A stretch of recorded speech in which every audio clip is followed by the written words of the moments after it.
They say war is hell, but I learned that hell can freeze. When I first saw the convoy lined up against the northern horizon, I thought nothing could be worse than the German submarines waiting for us under the waves. I was wrong. The real enemy wasn't hidden beneath the sea. It was the sea itself. The cold was alive. It bit through steel, through leather, through skin and bone, until you forgot where the pain ended and you began. We were just men, barely more than boys, standing on decks that turned to ice faster than we could scrape it off. The wind would slice through your coat like a knife, freezing your sweat before it reached your skin. Every breath burned your lungs. And when you coughed, it sounded like glass breaking inside your chest. The Arctic didn't care who we were, American, British, Soviet. It demanded respect and took payment in flesh. Our job was simple on paper: deliver supplies to the Soviet ports of Murmansk and Archangel, food, fuel, trucks, ammunition, the lifeblood of an alliance. But nothing about it was simple. The Germans called it the death route. They knew it was one of the few supply lines that kept the Red Army alive, and they were determined to break it. So every mile we sailed north felt like a wager with death, between the bombs above and the water below. I remember the first time I saw a ship disappear into the sea without a sound. A torpedo hit her midship, and she just folded. No explosion, no scream, just a wall of water swallowing steel. 1 second she was there, the next she was gone. And on the radio someone whispered, "God help them." But God was silent in the Arctic. The cold had chased him away. We wore layers of wool and oilskins, but it never mattered. The salt froze on your eyelashes, and if you touched the railings with bare hands, the skin would stick. Every command, every order was shouted through the wind, and half the time you couldn't hear a thing. We learned to read each other's eyes because our voices didn't stand a chance against the storm. At night, the darkness was endless. The sun dipped below the horizon and stayed there for weeks. No stars, no moon, just the ship's faint lights glowing against the black. Sometimes you couldn't tell where the ocean ended and the sky began. It felt like we were sailing through a void. And in that void, you started to think strange things. About home, about God, about whether you'd wake up tomorrow. The worst part wasn't fear, it was monotony. The constant hum of the engines, the groaning of ice on metal, the sound of waves slamming into the hull again and again, until your brain couldn't tell the difference between inside and outside noise. And then suddenly, without warning, the calm would end, a flare in the distance, a cry from the lookout, and the whole ship would burst into life. Searchlights sweeping, anti-aircraft guns spinning, hearts racing. We feared the sky almost as much as the sea. The Luftwaffe knew exactly where we were. They'd come screaming over the horizon, sunlight flashing off their wings, and before the siren could even sound, bombs were already falling. You'd see one hit, a flash, a tower of smoke, and then the ocean would glow with burning oil. I still remember that smell. Hot metal, cold salt, and something else, fear that had turned solid. I was assigned to the deck crew of a Liberty ship, one of those mass-produced cargo vessels that America built faster than anyone thought possible. We were proud of it, proud of how our steel floated against all odds, but pride doesn't keep you warm, and it doesn't stop the shivering when your gloves freeze stiff. Some nights we'd sleep near the engine room just to steal a little heat. Others would stand watch until they couldn't feel their fingers, then light a cigarette just to watch the smoke move. Proof they were still breathing. We lost good men to the cold alone. Not bullets, not bombs, just the temperature. You'd go to check on someone at dawn, and he'd be sitting there, eyes open, covered in frost. The medics said it was peaceful. I don't believe them. There's nothing peaceful about freezing from the inside out. But even in that nightmare, there were moments of beauty. The northern lights would dance above us sometimes, green and blue curtains waving across the sky. It made the whole convoy glow like a ghost fleet. You'd see ships stretching from horizon to horizon, all moving together, 1,000 lives depending on each other. And for a second, you'd feel small, but part of something huge, something that mattered.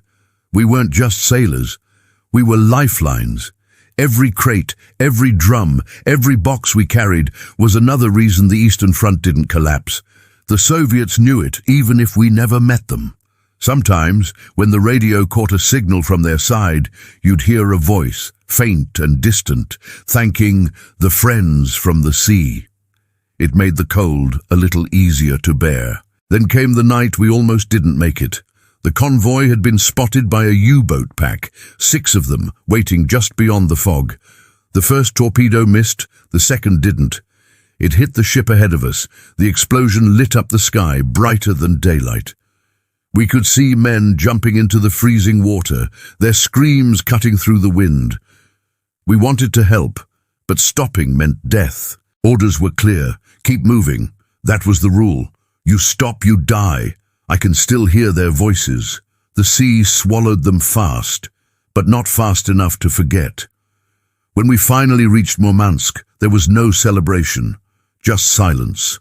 The Soviet dockworkers waved, but their faces looked as tired as ours. We unloaded in the snow, handed over the supplies, and turned back toward the same frozen hell we'd just escaped. Because there was always another convoy, another run, another fight against the sea. Somewhere between Greenland and the Barents Sea, I stopped counting how many ships we'd lost. Maybe 20, maybe 50. Numbers didn't mean much anymore. What mattered was that we were still afloat. Every time we returned, someone else wasn't there to tie up beside us. But we couldn't mourn for long. The schedule didn't allow it. War never does. I used to think the Arctic Convoys were just another mission, a cold, miserable line on a map. But years later, when the medals were handed out, I realized something. We weren't just fighting for victory. We were fighting against the elements, against isolation, against ourselves. We proved that courage isn't always about charging into gunfire. Sometimes it's about standing still, while the world freezes around you. And if you ask me what I remember most, it isn't the explosions or the fear. It's the silence after a storm, when the sea went still and the ice cracked under the morning sun.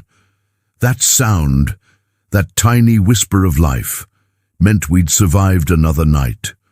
The sea wasn't our enemy. The cold was. When we left Murmansk, the sea greeted us like it had been waiting. The waves were taller, sharper, colder. You could taste the salt in the air before it hit your face. The wind screamed across the deck, throwing ice shards like glass. By then, every man on board had learned a kind of silence, not out of fear, but acceptance. We didn't speak about the ships that didn't make it. We just looked at the empty space in the formation and filled it with memory. Our convoy moved slowly, engines laboring through the thick ice. It felt like pushing through solid ground that refused to give way. The Arctic wasn't just freezing us, it was testing us. Every groan of metal was a reminder that even steel could break if it had a soul. The captain walked the deck every morning, his beard frozen, eyes red from windburn, never saying much, just watching. Sometimes I wondered if he was counting how many of us would make it back. One morning, the horizon looked wrong, too still, too flat. The old sailors said it meant fog. They were right. Within minutes we were blind. The sea, the sky, the ship beside us, all gone, just white. The fog swallowed us whole, and the compass was useless, spinning like it had lost faith. The sound of engines faded in and out, and it felt like being alone in the middle of nowhere. I don't think I've ever felt so small. Then came the sound, distant at first, then louder. Not thunder, not ice, planes. The German bombers had found us again. We couldn't see them, but we could hear them. Their engines roared somewhere above the fog, invisible predators circling their prey. The captain ordered the guns ready. We aimed at sound, not sight, firing bursts into the clouds. The air smelled of cordite and cold. For 30 minutes, we fought ghosts. When the fog lifted, 2 ships were burning. We buried the dead at sea. Wrapped in canvas, weighted with chains. One by one, they slid beneath the surface. No speeches, no prayers, just the sea closing over them like it had done so many times before. I remember thinking how peaceful it looked. That calm, blue-grey water hiding so much pain. That night, I stood watch near the bow. The sky cleared just enough to show the stars, sharp, frozen points of light that looked close enough to touch. Somewhere out there, the northern lights shimmered faintly, pale green curtains waving across the darkness. It was beautiful and cruel. It felt like the world reminding us that it could be kind when it wanted to be. I thought about home, about my mother who probably thought I was somewhere safe, about the letter I hadn't sent because I didn't know what to say. How do you tell someone that the cold itself is trying to kill you? How do you describe fear that has no shape, no sound, only temperature? We all tried to cope in our own ways. Some prayed, some cursed, some sang songs that didn't make sense anymore. One of the mechanics, a quiet guy from Ohio, used to carve little boats out of scrap wood. He said when he got home, he'd build a real one on a lake where the water never froze.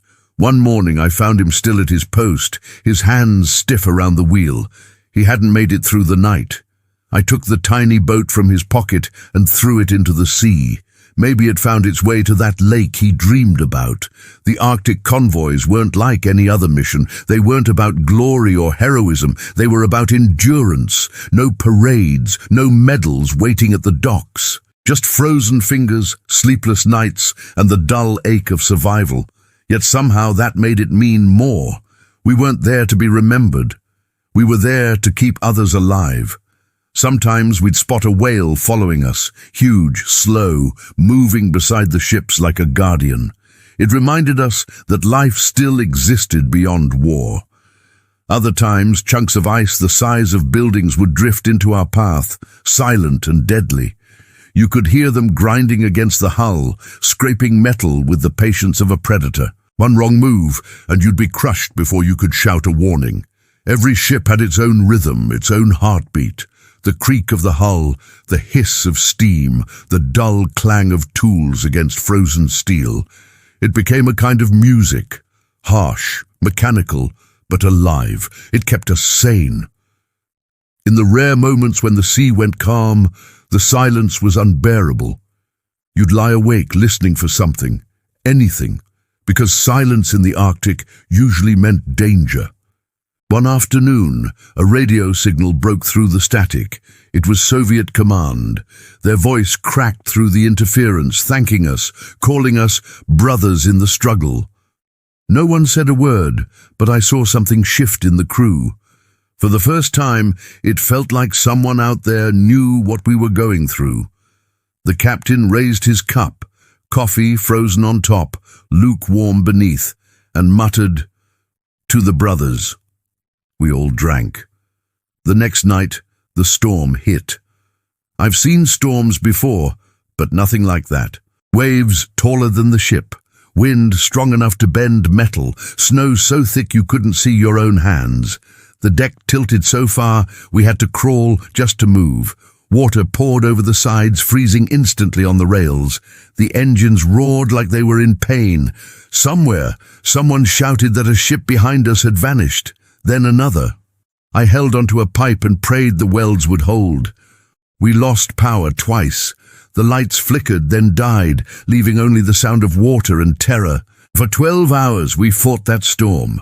When it finally broke, the sea was littered with debris, barrels, crates, lifeboats, wood, and silence, the kind of silence that feels heavier than sound. When dawn came, I looked around and saw the survivors. Faces white with frost, eyes hollow but alive. We'd lost 3 ships that night. The rest limped on, battered but afloat. I realized then that survival wasn't luck. It was stubbornness, a refusal to surrender even when nature itself was begging you to. The next port we reached wasn't even on the map. A makeshift Soviet outpost, just a strip of frozen shoreline with a few cranes and men wrapped in blankets. They didn't speak our language, but when they saw the convoy appear out of the fog, they cheered. Some were crying. They knew what it had cost us to get there. We handed over crates of food, medicine, and ammunition, things that would keep their front line alive. A Soviet officer came aboard to thank us. He didn't smile, but his handshake was firm, and his eyes said more than words could.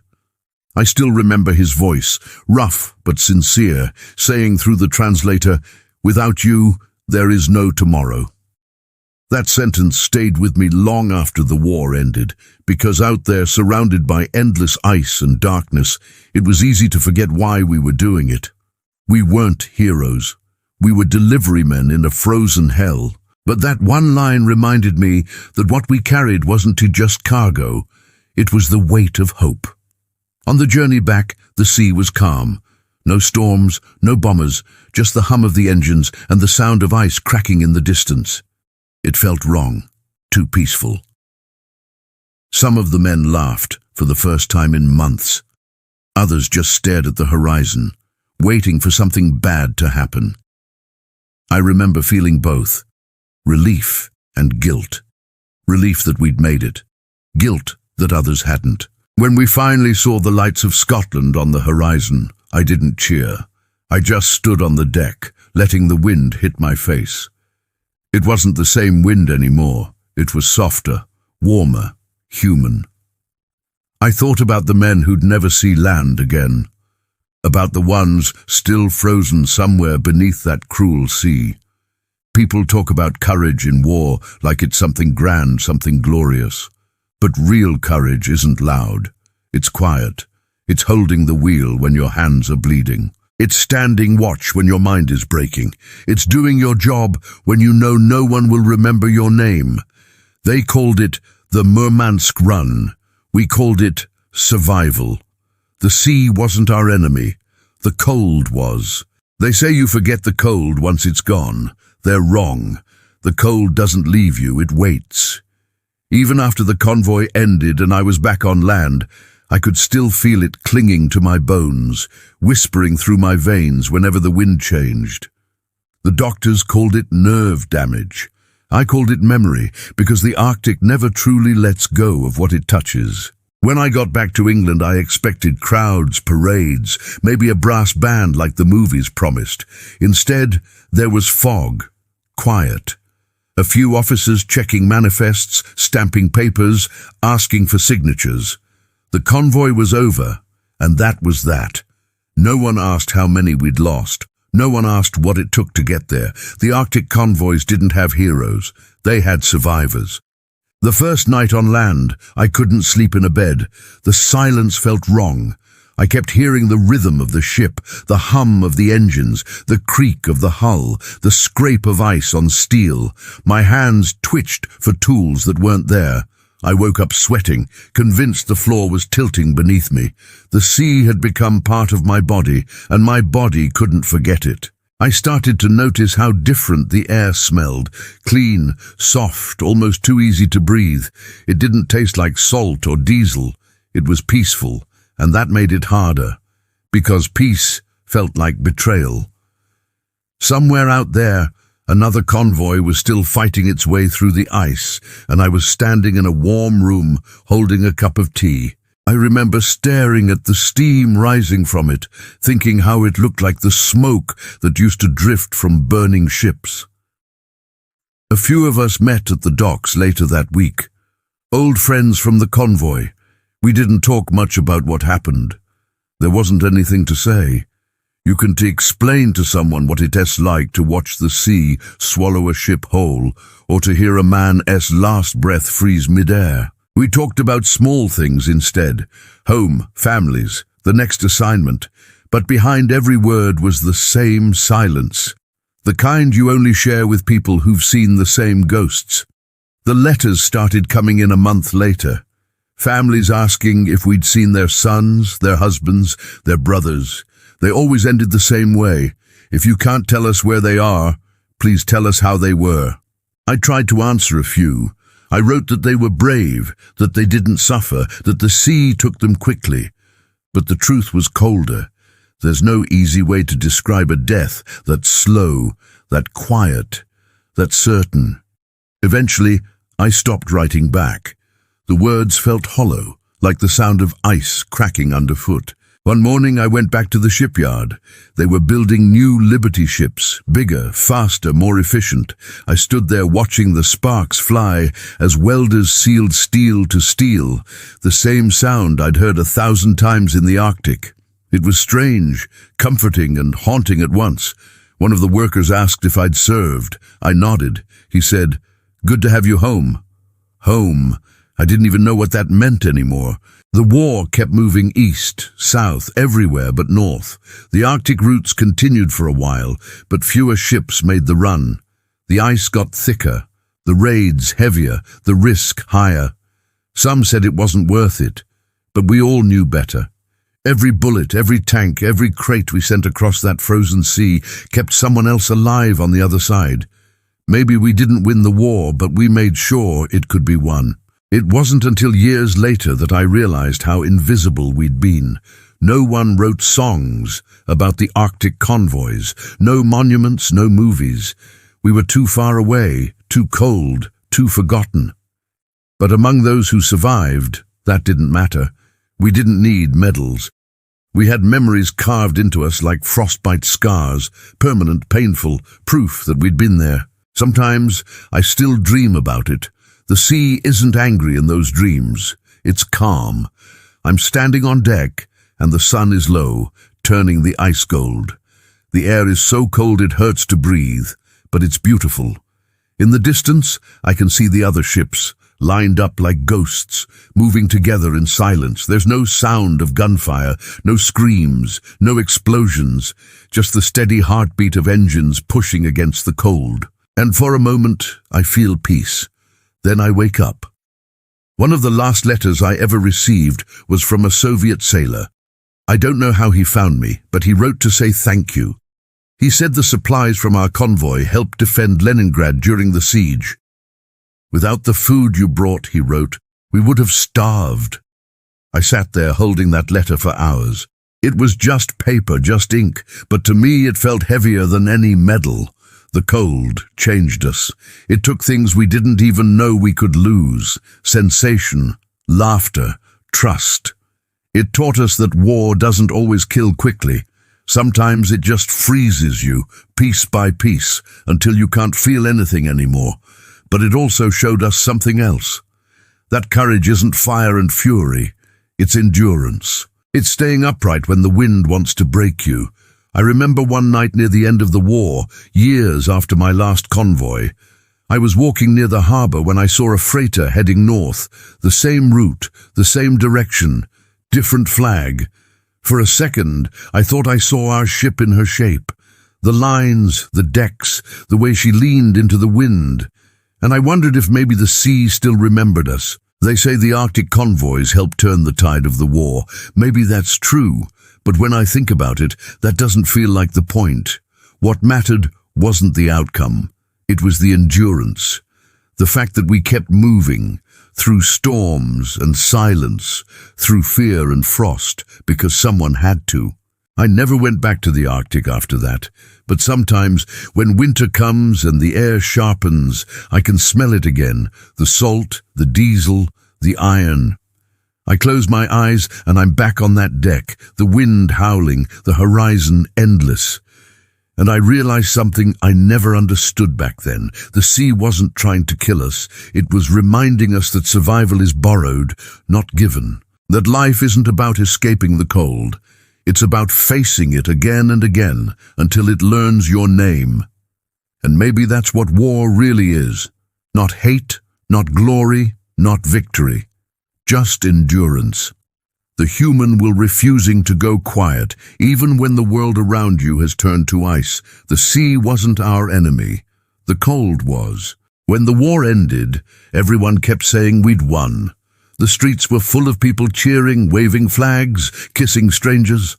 The newspapers screamed victory in letters taller than a man. But I remember standing at the edge of the harbor that morning, staring at the calm grey water and feeling nothing. The world was celebrating, but the sea was still the same. It didn't care who had won or lost. It just waited, quiet, endless, unbothered by human triumphs. For a while I tried to return to ordinary life. I found work at a shipping yard, repairing vessels that would never see war again. The pay was decent, the days were steady, but something in me stayed restless. Every clang of metal on metal sounded like the convoy calling me back. The smell of oil and salt water made my hands twitch for ropes and rigging. People said I was lucky to have survived, but luck felt like a word for someone else. The truth was simpler. I was still here because the sea had allowed it. The men I'd served with scattered across the world. Some went home to farms and families. Others stayed at sea, unable to walk away from the water that nearly killed them. We wrote letters for a while, short, awkward messages about jobs, marriages, the weather, but gradually they stopped coming. It wasn't that we forgot each other, it is just that the Arctic belonged to a time we didn't know how to explain. How do you tell someone about a place where the air burns colder than fire, where silence feels heavier than sound? For years, I didn't speak about the convoys, not because I didn't want to, but because when I tried, people would nod politely, not understanding. They wanted stories of glory, of battles and victory, but the Arctic wasn't like that. It wasn't a place for heroes or villains, it was a place for endurance. And endurance doesn't make headlines, it doesn't sell newspapers, it just exists, quietly, persistently, like ice forming overnight. There were nights I'd wake up drenched in sweat, convinced I could hear the storm again, the metal twisting, the wind screaming. My wife would shake me awake, whisper that it was over. But it never really was. The cold found its way into my dreams, and sometimes even into the daylight. Winters were the hardest. When the first frost came, I could feel it in my bones, deep and sharp, as if the Arctic was reminding me it still owned a piece of me. I tried to build a normal life anyway. We had children. I taught my son how to tie knots, how to read the wind, how to find his way by the stars. But I never told him what I'd seen out there. I didn't want him to know what the sea could take from a man. He used to ask why I never went back to work on ships, and I'd say, because I already went far enough once. He thought that was a joke. It wasn't. One day, years later, I visited a naval museum. They'd opened an exhibit about the convoys, photographs, uniforms, maps. I walked through it quietly, reading the captions. There were pictures of men standing on frozen decks, ice covering their helmets, faces blank and exhausted. I recognized that look. It was the same one we all had, halfway between determination and disbelief. The display ended with a plaque listing the ships lost to the Arctic routes. 53 names, 53 ghosts. I stood there for a long time, tracing the names with my fingers. Every one of them was a story that ended beneath the ice. A young guide asked if I had any questions. I told him no. Then he asked if I'd served. I said yes. He smiled politely, said, "Thank you for your service," and walked away. He meant well, but the words didn't fit. You don't thank someone for surviving something they'll never fully leave behind. You just let them be. As I grew older, I started to realize what the Arctic had given me as much as what it had taken. It stripped everything down to its rawest form: fear, pain, hope. There were no illusions out there, no room for ego or pride, just men, steel, and the will to keep moving forward. It taught me that courage isn't loud. It's the quiet act of doing what must be done, even when no one will ever know. I often thought about the Soviet officer who shook my hand at Murmansk. His words stayed with me. Without you, there is no tomorrow. Back then, I thought he meant it as gratitude, but years later, I understood he was also talking about himself, about all of us. Because surviving that place meant carrying it inside you forever. We gave each other tomorrows, but we also gave away pieces of our yesterdays. Sometimes, when I walk by the harbor now, I see modern ships, sleek, enormous, built for comfort more than survival. They glide across calm waters under bright skies. And I think about how different it was when the world was on fire, when the sea was both a battlefield and a tomb. People see water and think it's peaceful. But to me, the ocean is memory. Every wave carries echoes of the ships that never came home. Once I met a young sailor who'd heard of the convoys. He asked me what it was really like. I told him it was cold. He laughed, thinking I was being funny. But that was the truth. The cold wasn't just temperature, it was presence. It lived in us, around us, between us. It was the sound of metal cracking, the taste of blood on chapped lips, the weight of a friend's frozen hand. It was the reminder that every heartbeat was borrowed time. When veterans from other fronts talk about the war, they speak of noise, gunfire, shouting, explosions.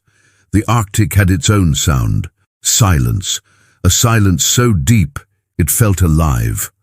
When the wind died and the engines went quiet, you could hear your own pulse. That silence still finds me sometimes, usually in the middle of the night. It's not frightening anymore, it's familiar, almost comforting. Like an old friend who visits just to remind you where you've been. I've often wondered why I survived when so many didn't. Maybe it was luck. Maybe it was the sea's mercy. Or maybe it was because someone had to remember. The cold takes lives, but it also preserves them. In memory, in story, in the frozen depths where time stands still. Maybe that's what we all became. Memories the world forgot to thaw. Decades after the war, they gave us medals. Arctic Star, they called it. I received mine in the mail. No ceremony, no speech. Just a small box, a folded letter, and a medal that felt far too light for what it represented. I held it in my hand for a while, then put it in a drawer. I didn't need a piece of metal to remind me what we'd done. The sea had already carved that reminder into me. Now, when winter comes and the first frost paints the windows, I find myself staring out toward the horizon. I imagine those endless grey waves, the convoys lined up in the distance, the sky glowing faintly green with the northern lights. I can almost hear the creak of the hull and the whisper of the wind. It's strange but comforting. The cold still speaks, but it doesn't threaten anymore. It just says, remember, and I do. I remember the faces, the laughter, the fear. I remember the way the ice clung to the ropes and the way the stars looked so close you could almost touch them. I remember the silence after the storm, when survival felt like both victory and guilt. People ask me if I hate the sea after what it did to us. I don't. You can't hate something that shows you the truth. The sea is honest. It doesn't care who you are or what flag you serve. It only asks one question: how much can you endure? I'm old now, but when I close my eyes, I'm back there. On the deck, breath freezing in the air, the horizon glowing faintly with dawn. The convoy stretches ahead, each ship a fragile spark in the dark. We're tired, half frozen, half alive, but still moving, always moving, because that's what we did. We endured. The sea wasn't our enemy, the cold was. Sometimes I wonder if the sea remembers us. The waves rise and fall like breathing, and I think maybe, in some way, it does. Maybe every gust of Arctic wind carries the voices of those who never came home. Maybe the ice itself holds our names, frozen in place, waiting for the world to remember. The truth is, history doesn't remember the cold. It remembers the battles, the generals, the speeches, but not the men who stood on decks scraping ice off cannons so the guns would still fire. Not the ones who froze before the fight even reached them. Years after the war, I took a trip north. Not to the same waters, we weren't allowed that far, but close enough to feel the air again. The cold hit me like an old friend, sharp, uninvited, familiar. The sea looked calm that day, smooth as glass, as if pretending to be gentle. But I knew better. Beneath that surface lay the bones of ships, the echoes of engines that would never start again. I stood there for a long time, listening to the wind whistle through the rigging of a museum ship nearby, and for the first time, I let myself remember everything. We'd been called the Lifeline to Russia, a poetic name for something that felt anything but poetic, but maybe it was right. We weren't just moving cargo, we were carrying the weight of alliances, of promises, of survival itself. Every crate of ammunition, every sack of flour was a thread in the fabric of a world trying not to tear apart. I used to think we were just another piece of the machine. Now I see that we were the gears that kept it moving. In those frozen waters, you learn quickly that fear and courage aren't opposites, they're partners. You can't have one without the other. Courage isn't about ignoring fear, it's about working beside it day after day until fear gets tired before you do. That's what the Arctic taught me, that survival is an act of will, not luck. And that sometimes the hardest victories are the ones no one sees. I once read an article that called the Arctic Convoys the most dangerous missions of the war.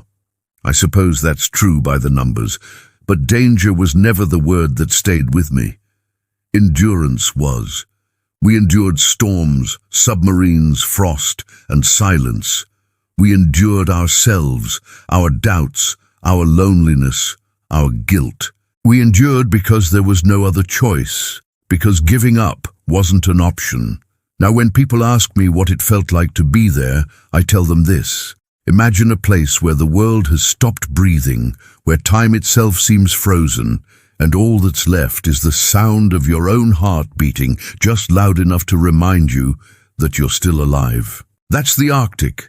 That's what it felt like to fight a war against nature. Sometimes, when I'm alone, I take the medal out of the drawer.